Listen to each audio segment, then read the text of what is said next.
সোমবার রাতে স্বরাষ্ট্র মন্ত্রণালয়ের জননিরাপত্তা বিভাগ এক বিজ্ঞপ্তিতে জানিয়েছে, অনিবার্য কারণবশত ২৭ মে মঙ্গলবার সচিবালয়ের সব ধরনের দর্শনার্থী প্রবেশ বন্ধ থাকবে। এ সংক্রান্ত বিজ্ঞপ্তিতে স্বাক্ষর করেছেন জননিরাপত্তা বিভাগের সচিবালয় নিরাপত্তা শাখার উপসচিব আব্দুল্লাহ আল জাবেদ।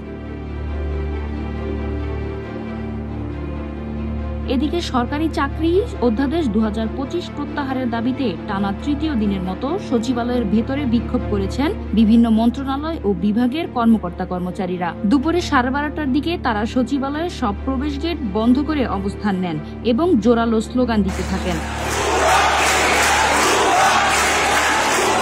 আগামীকাল মঙ্গলবার আবারও বিক্ষোভ মিছিলের ঘোষণা দিয়েছেন তারা। এছাড়া দেশের সব সরকারি দপ্তরের কর্মচারীদের একই ধরনের কর্মসূচিতে অংশ নিতে আহ্বান জানিয়েছে বাংলাদেশ সচিবালয় কর্মকর্তা-কর্মচারী ঐক্য forum. Maria Rahman, the time lab.